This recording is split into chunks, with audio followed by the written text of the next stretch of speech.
Hello students, आज हम एक और थ्योरम करेंगे। एंड थ्योरम्स का जो स्टेटमेंट है वो है ये non empty set G together with the binary operation denoted multiplication is a group if and only if a into b into c equal to a into b into c for all a comma b comma c belongs to g means associativity. And given any a comma b comma a comma b belongs to g, the equations ax equal to b and y is equal to a y into a equal to b have solution in g. या एक और statement इस तरह से भी question पूछा जा सकता है, a semi group G is a group if and only if for all a comma b belongs to G, each of the equation ax is equal to b and y is equal y into a equal to b has a solution. So इन दो equations की तो हमने previous theorem में discuss किया था।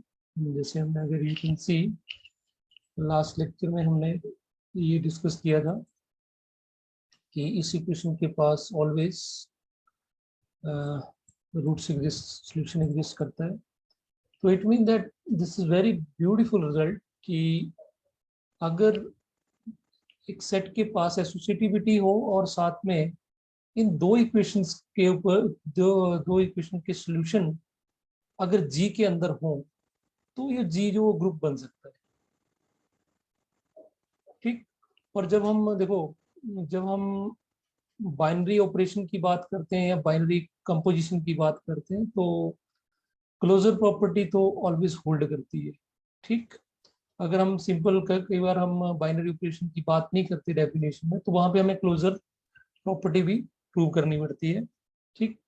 सो जब हम binary composition की बात करते हैं तो no need to prove closure property, तो ओनली तीन प्रॉपर्टी प्रूव करनी होती है, associativity and identity and inverse. तो for the proof of this both part prove करने पड़ेंगे, इफ पार्ट भी एंड ओनली इफ पार्ट भी प्रूव करना पड़ेगा।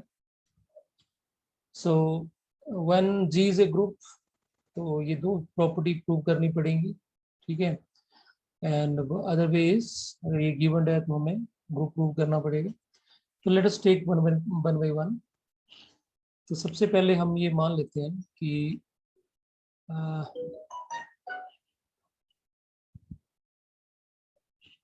प्रूफ में सबसे पहले ओनली पार्ट करते हैं, only if. So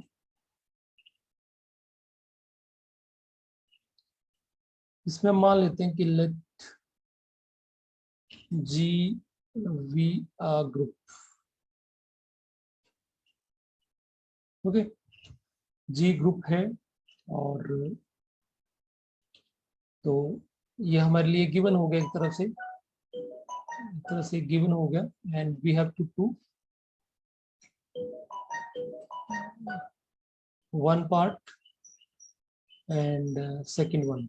Okay, first part is associativity. First part is associativity prove करनी पड़ेगी and second is this equations have solution. So since G V a group, G group है, then part one is obvious.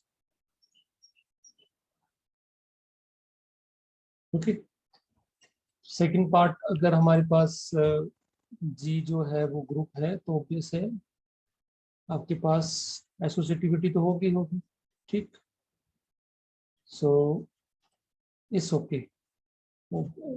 Now the second part. So from theorem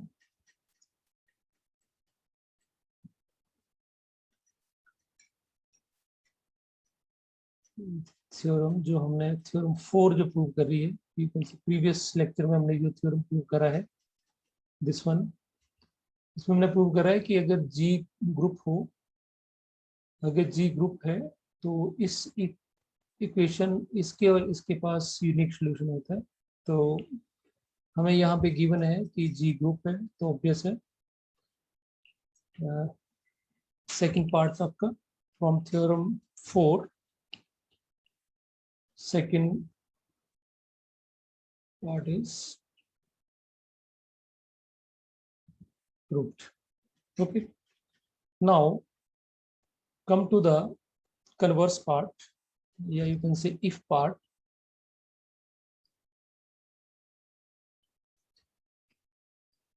तो इसमें हमें given हो जाएगा, given is first and second. First and second means हमें ये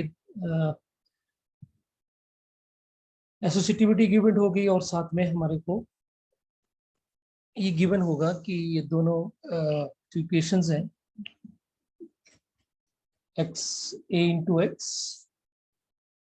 x is equal to b and y into a equal to b have solution. This is a given and we have to prove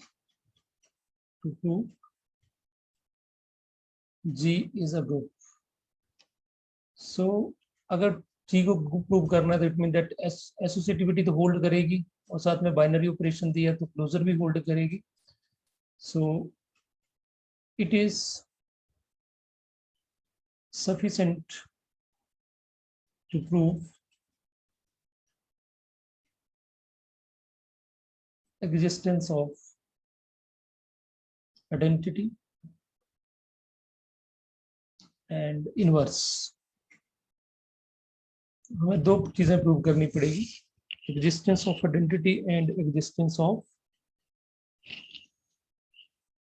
inverse। Now students, be carefully now how we do existence of identity। So existence of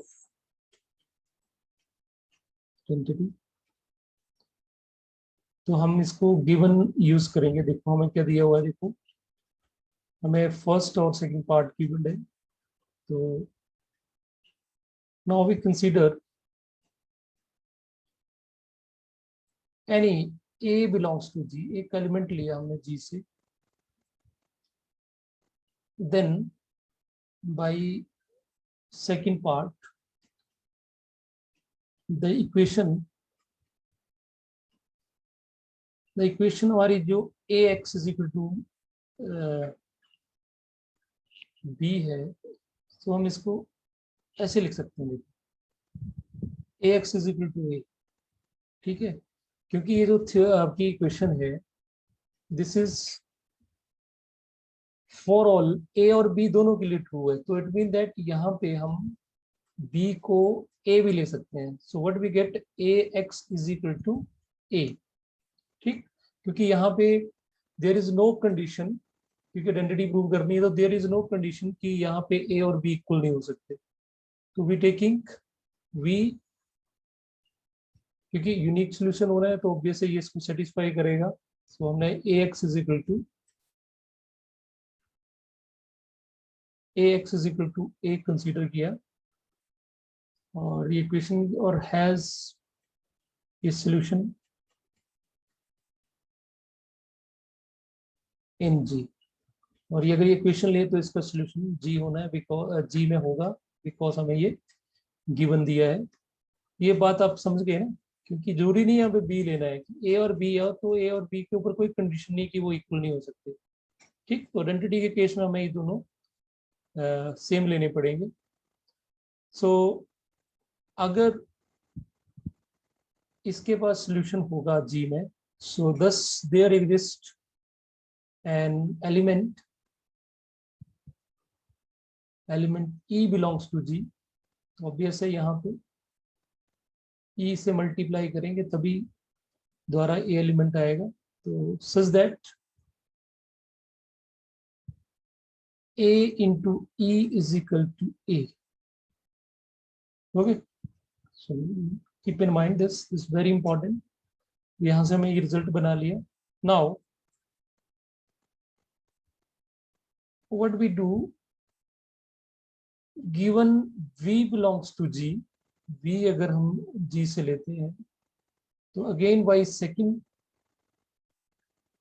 there exists Y belongs to G, Y belongs to G such that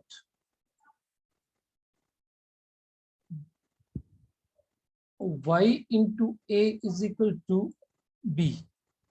Okay, then what we get, हमारे पास देखो V into ई करें, अगर B into ई लेके चलें, E का value हम यहाँ पे, B का वैल्यू हम यहाँ पे ये यूज कर लें, तो what we get, Y into A into E. अब हम यहाँ पे एसोसिएटिविटी लगा सकते हैं क्योंकि इस G में एसोसिएटिविटी एग्जिस्ट करती है बाय फर्स्ट पार्ट, तो एसोसिएटिविटी लगा ली हमने यहाँ पे. Now what we get, A into E is equal to A, and this is nothing but it is equal to B. तो VE जो है वो B के बराबर आ गया. ठीक, सो इट मीन्स दैट यहाँ पे जो लिखा था ये तो एक पर्टिकुलर एक एलिमेंट के लिए आया था, जो इस इक्वेशन का जो इस इक्वेशन के लिए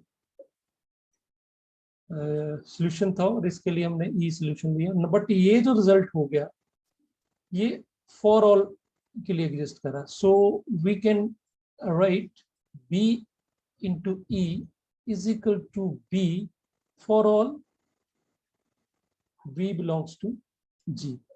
So what this means?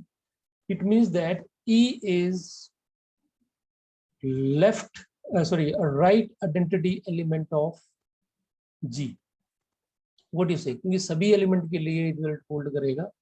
It mean that E जो है वो एलिमेंट की राइट में मल्टीप्लाई हो रहा है. So it mean that E is a right identity element for G. Now,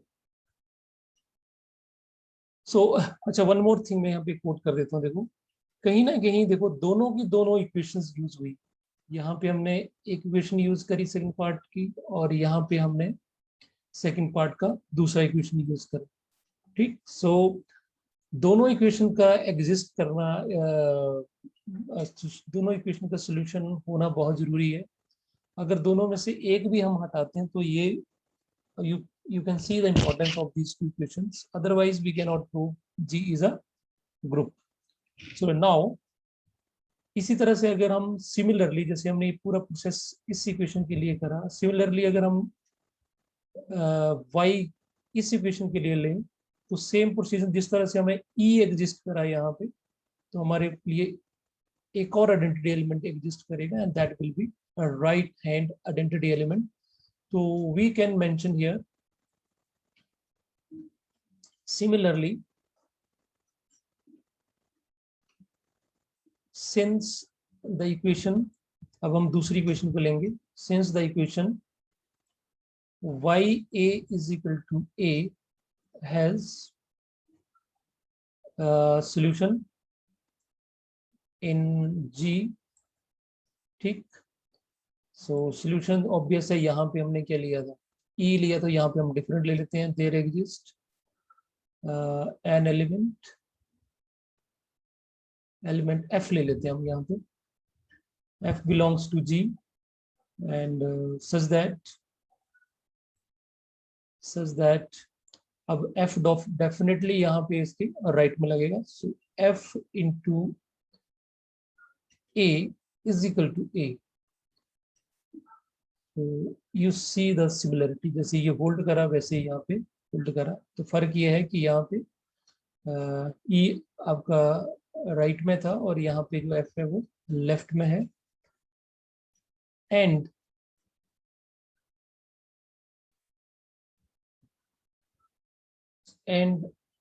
F of F into B is equal to B, जैसे हमने ये प्रूव करा दी।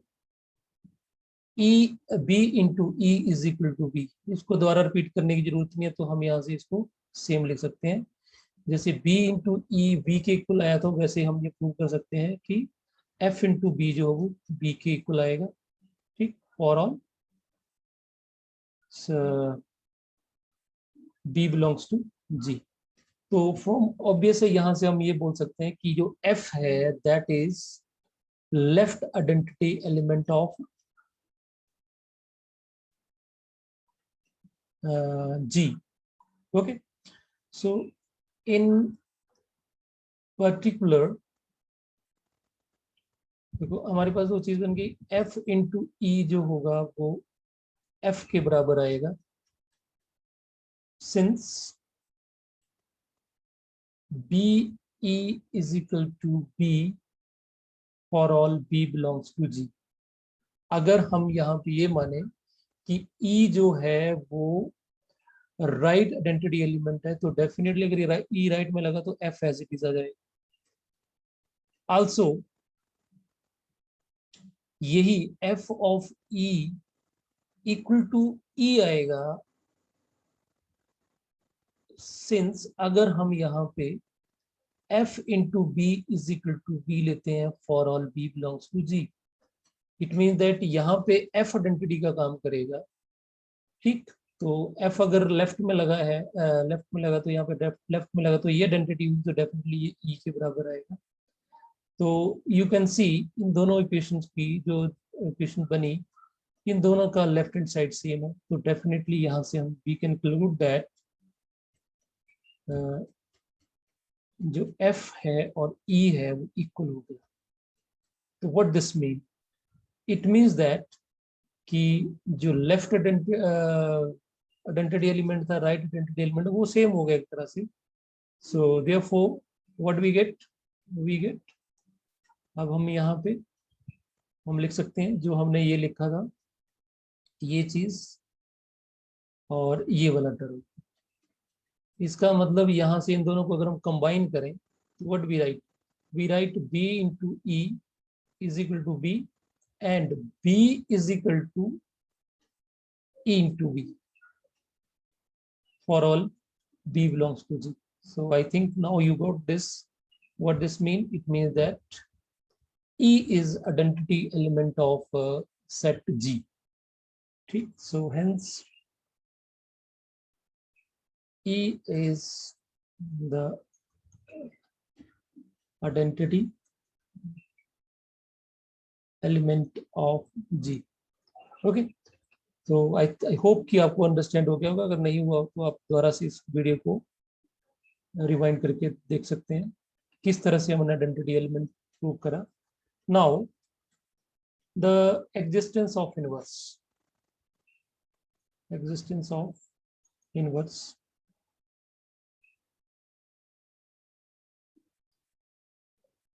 सो इसमें हम फिर यही चीज यूज करेंगे।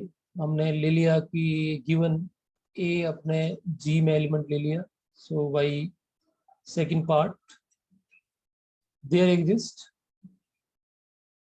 ए dash and a double dash belongs to G. दो एलिमेंट एग्जिस्ट करेंगे सच दैट ए डैश ई के बराबर आएगा, और अगर ए डैश को अगर हम इसके ए डबल डैश को ए के लेफ्ट में लगाएंगे तब भी ये ई आएगा। ठीक, देन जो आइडेंटिटी एलिमेंट एग्जिस्ट कर गया तो डेफिनेटली दो एलिमेंट ले लिया हमने, एलिमेंट प्रूव करना है कि एग्जिस्टेंस एग्जिस्ट करे, तो ये लेफ्ट में लगाया तो आइडेंटिटी आया, बिकॉज हमने ये प्रूव करा है कि कोई एलिमेंट इस तरह से एग्जिस्ट करेगा। क्योंकि यहाँ से यू कैन सी, अगर हम यहाँ पे इन इक्वेशंस को यूज करें क्योंकि यहाँ पे जो वेरिएबल एक तरफ लेफ्ट में है, एक बार राइट में है, एक्स और वाई है, तो इनके पास यूनिक सोल्यूशन है। तो डेफिनेटली यहाँ पे हमारे पास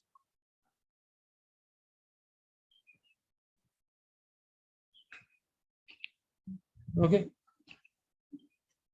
सो हमें कहीं ना कहीं ये ए और A double dash equal prove करने हैं। So then you can see A dash is equal to A into A dash. Okay, तो यहाँ पे हम ई का वैल्यू हम यहाँ से यूज कर सकते हैं। ई को हम यहाँ पे ई वाला यूज करते हैं तो हमारे पास क्या बन जाएगा, ए double dash into A dash. तो ई का हमने ये एक्सप्रेशन यूज करा। सो फ्रॉम हियर हम यहाँ पे एसोसिएटिविटी लगा सकते हैं, क्योंकि जी सेट के पास एसोसिएटिविटी है, तो यहाँ पे a into a double dash बन गया। ठीक, और a into a double dash e के बराबर है। So from here a double dash into e, and that is nothing but it is equal to a double dash. So what we get यहाँ से हम दोनों से कंक्लूड कर सकते हैं कि चाहे a के लेफ्ट में a डैश लगे, चाहे उसके राइट में a डैश लगे, रिजल्ट सेम आएगा, क्योंकि हमने a और a डैश जो है इक्वल प्रूव कर दिया। So what we this means that जो इनवर्स है वो एग्जिस्ट करेगा। So hence a dash is equal to a inverse. A dash जो होगा वो नथिंग बट ए का इनवर्स होगा, and this is belongs to G. सो हमने existence of inverse and existence of identity prove कर दिया। Hence therefore G is a group. So this is very important. You can see कि अगर एक non empty set है जिसके पास binary operation है और मल्टीप्लिकेशन है, और उसके पास अगर वो ग्रुप है तो उसके पास एसोसिएटिविटी और इन दो इक्वेशंस के सॉल्यूशन एग्जिस्ट करेगा, और अगर एसोसिएटिविटी है और इन दो इक्वेशंस का सॉल्यूशन उसके पास है तो वो ग्रुप हो सकता है। ठीक, तो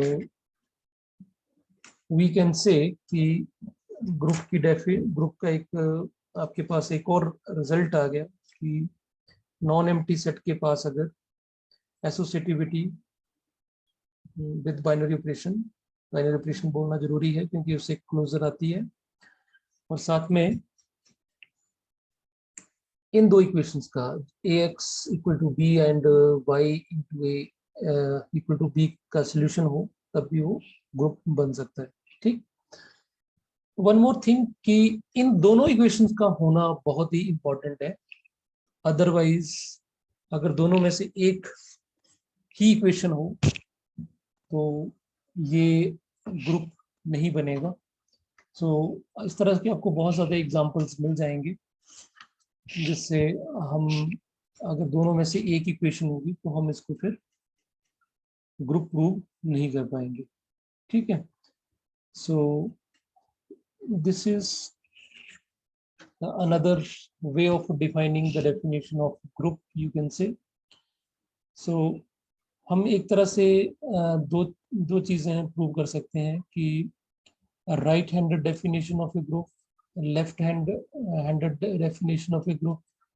अगर आइडेंटिटी एलिमेंट हम लेफ्ट में लगाएंगे तो वो लेफ्ट हैंडेड ग्रुप बन सकते हैं, और राइट हैंड में लगाएंगे तो वो राइट हैंडेड ग्रुप बन सकते हैं। बट इनफैक्ट अगर हमारे पास जो लेफ्ट आइडेंटिटी है और राइट आइडेंटिटी है जब इक्वल हो जाती है तो that is simple a group. ठीक है, so this is the all about this, and now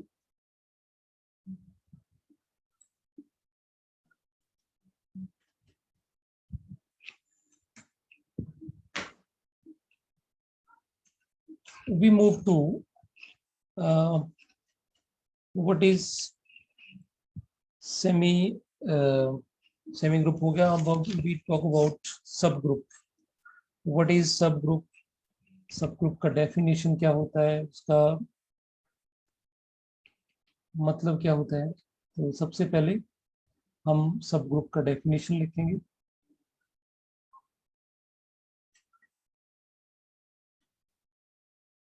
तो स्टूडेंट्स, अगर एक हमारे पास लेट इट जी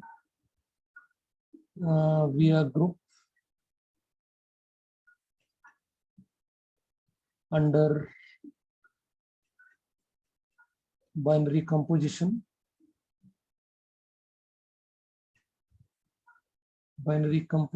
या binary operation you can say,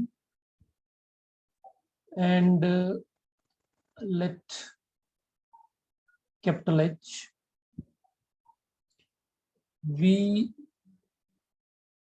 are non-empty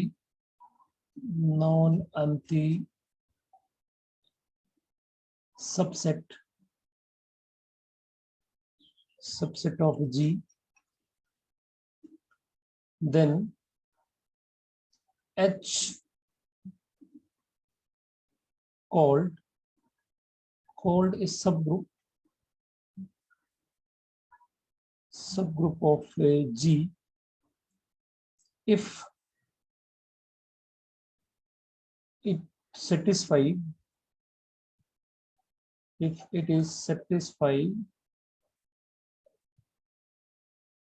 the following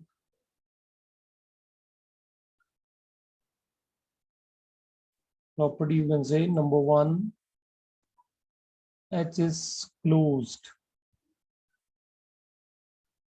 with respect to,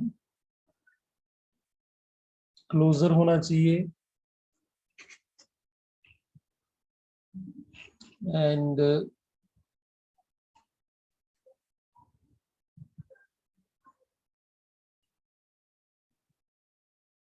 H is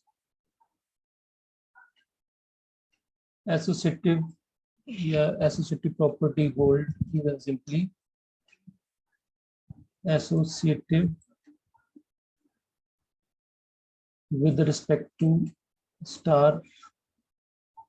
And number three, existence of identity.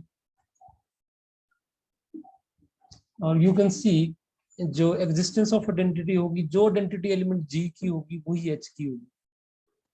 Got it? और साथ में inverse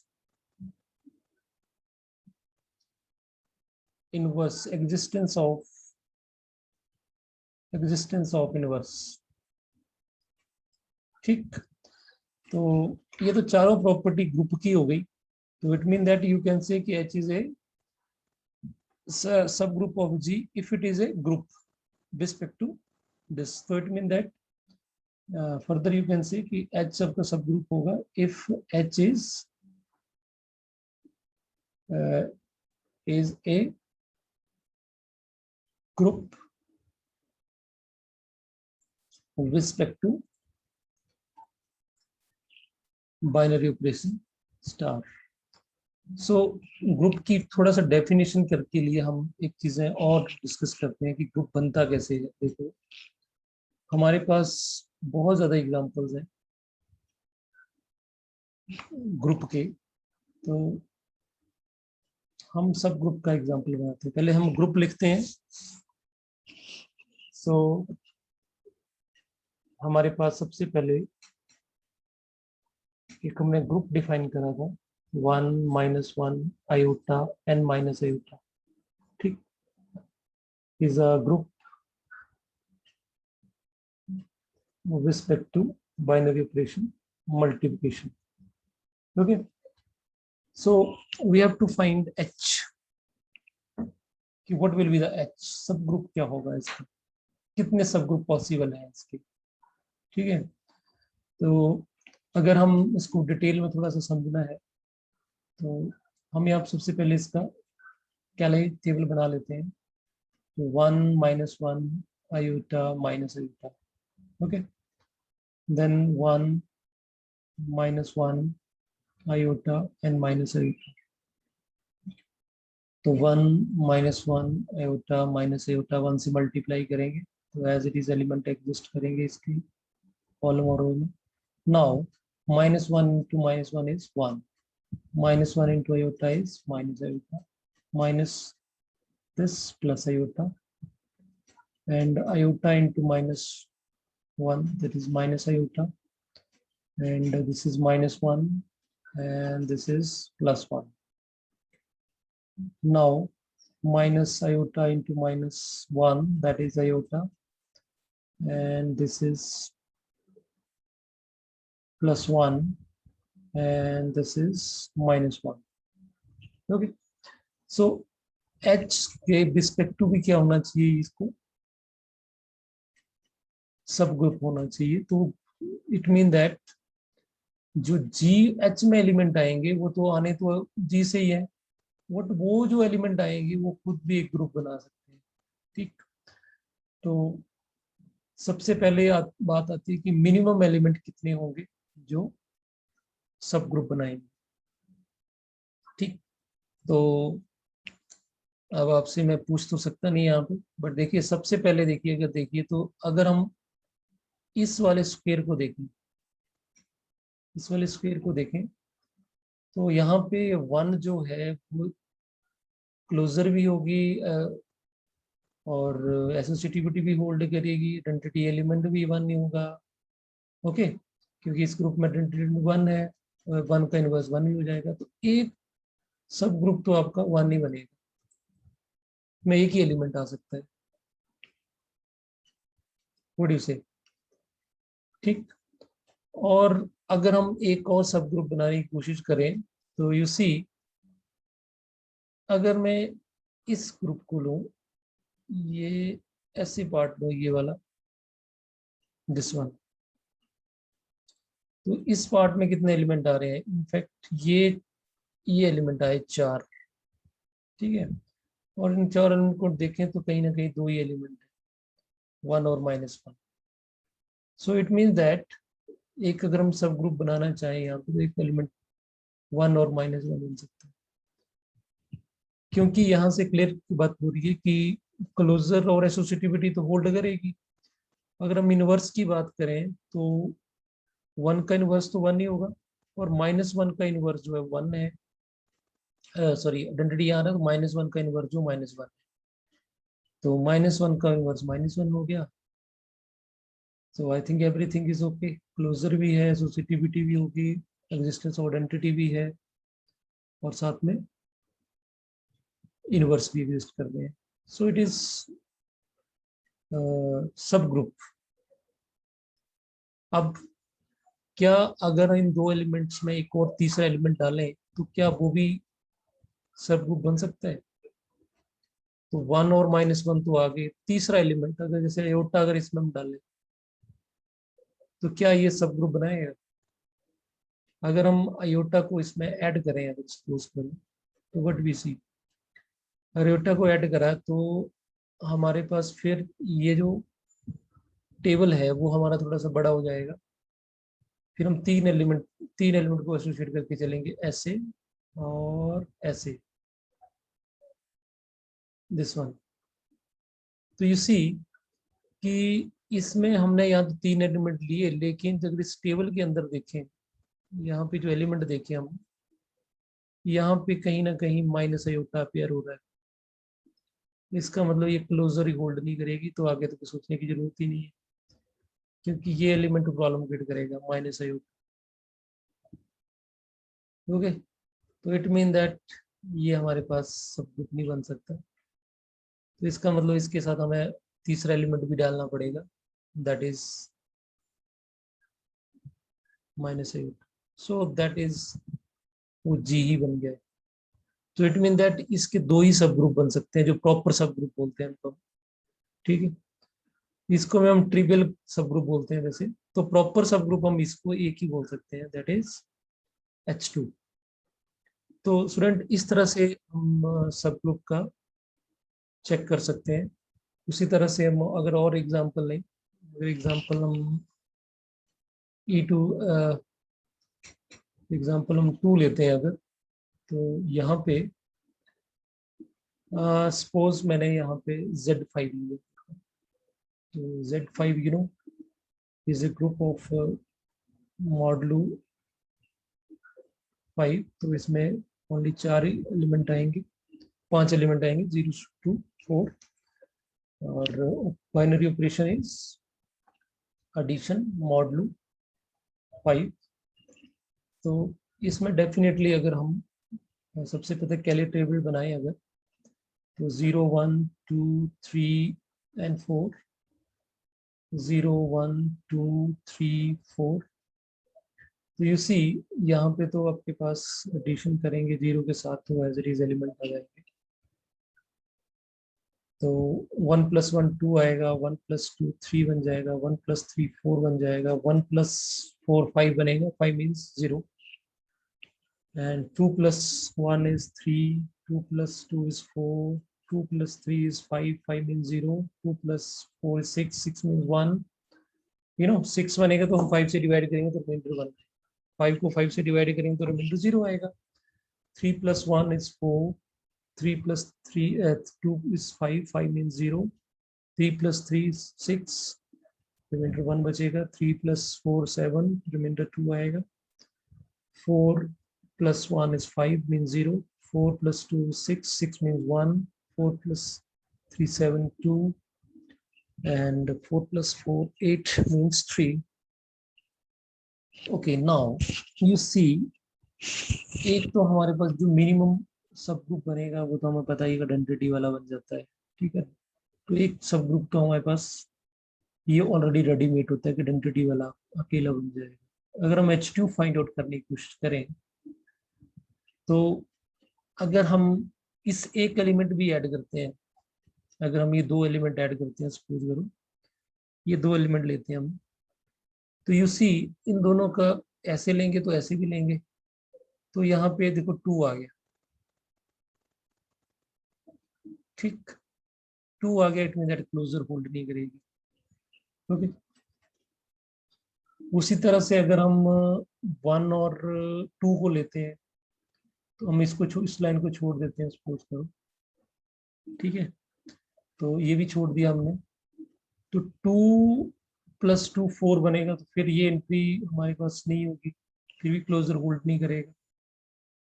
it means that कहीं ना कहीं हमें अगर 2 लिया तो 4 भी लेना पड़ेगा। अगर हम इसको छोड़ देते हैं, 2 को 1 0 और 3, 0 तो आना ही है, आइडेंटिटी एलिमेंट जब भी बनना है, जब भी क्लोजर बनना है, तो देखो आपके पास सबसे पहले तो आइडेंटिटी एलिमेंट आएगा सब ग्रुप, 0 तो आना ही। तो 0 के साथ 1 ट्राई करा वो भी नहीं बना, 0 से 2 ट्राई करा वो भी नहीं बना, 0 और 3 को ट्राई करें अगर, तो यू कैन सी 3 + 3 1 बन रहा है, तो 1 तो होगा नहीं फिर 0 और 3 के बीच साथ में, तो क्लोजर फिर होल्ड नहीं करी।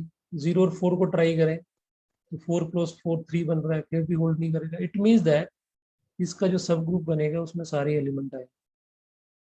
इट मीन दैट ये इस Z5 के पास कोई प्रॉपर सब ग्रुप नहीं होगा। और स्टूडेंट इसका कारण ये है कि यहाँ पे जो एलिमेंट है जो है ये प्राइम नंबर है, दैट्स वाई इसके पास कोई सब ग्रुप नहीं बना, ठीक। अगर मैं आपको एक और इसमें करके बताता हूँ, देखो Z6 के लिए करते हैं, then you got the idea कि what happening is here. What, देखो अगर मैं यहाँ पे Z6 लेता हूँ, और मैंने यहाँ पे कंपोजिट नंबर लिया 0 1 2 3 4 5, ठीक, और यहाँ पे बाइनरी ऑपरेशन ले लिया एडिशन मॉड 6, ठीक। तो यहाँ पे अगर हम इसका कैली टेबल बना लें, 0 1 2 3 4 5, 0 1 2 3 4 एंड 5, तो ऑब्वियस है first column as it is आ जाएगा एंड रो भी एज इट इज आ जाएगी, और यहाँ पे 2 3 4 एंड 5 5 और यहाँ पे 0 बन जाएगा, फिर 6 बनेगा, 6 को 6 से डिवाइड करेंगे तो और यहाँ पे 2 + 1 3 4 5 1 sorry 0 and 1. Then it is 4 5 0 1 2. Then it is 5 0 1 2 3.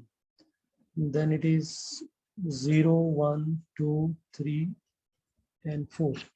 Okay. तो H1 एक तो सब ग्रुप आपका बन गया, 0 वाला बन गया, एक आ गया 2. फिर H2 अगर हम ट्राई करें तो 0 तो एलिमेंट आना ही आना है इसमें. देखो अगर हम 0 और 1 को ट्राई करते हैं, 0 के साथ अगर हम 1 लेते हैं, अगर 1 ट्राई करेंगे तो यहाँ पे देखो 2 आ गया. ठीक है, तो 1 और 2 से 1 नहीं बनेगा ही नहीं. और 1 3 ट्राई करें तो यू कैन सी 1 और 3 से देखेंगे तब भी हमारे पास यहाँ 5 बन गया. ठीक है, 3 + 3 0 आया, 3 + 2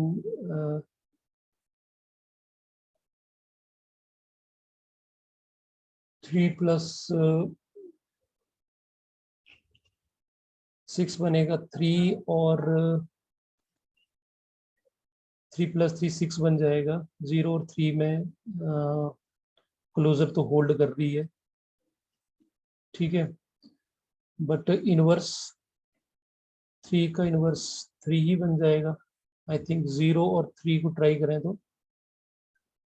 तो हमारे पास एक रो ये आएगी, वो 0 और 3 आएगा, 0 और 3, और इस तरफ से देखें तो 3 और 0.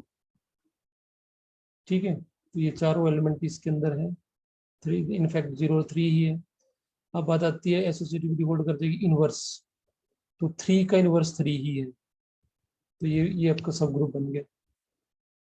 ठीक, व्हाट अबाउट एक और अगर हम ढूंढने तो 0 आएगा. 0 और 5 ट्राई करें तो क्या बनेगा, 0 के साथ 5 ऐड करें 4 आएगा, तो ये नहीं बनेगा. 5 + 5 4 बनेगा, ये नहीं बन सकता. फिर और 1 इसमें तो एलिमेंट कोई और डालेंगे तो प्रॉब्लम हो जाएगा. ठीक है, तो ये बन गया. और एक आप देखें, एक 2 डालें और फिर 4 डालें, क्योंकि इवन प्लस इवन, क्योंकि यहाँ पे और 3 + 3 6 बन गया ना, तो 0 आ गया. अब 2 को करेंगे तो 2 4 0 2 4, तो 4 के सामने यहाँ 4 है, और यहाँ पे 4 है, और यहाँ पे हमारे 0, तो 0 to 4 भी आपका सब ग्रुप बन जाएगा. ठीक है, क्योंकि 4 + 4 कितना है, 4 + 4 8 बनेगा, दैट इज 2. ठीक, 2 + 2 4 बनेगा, तो वो प्रॉब्लम ही नहीं है. ये बन गया हमारे पास 2 + 2. पहले सबसे क्लोजर चेक करना इंपॉर्टेंट है ना. So like this we can find subgroups. So I hope you got the idea how to find a subgroup. So that's all for today's subgroup के कुछ और examples हम आगे करेंगे. So thanks for this lecture.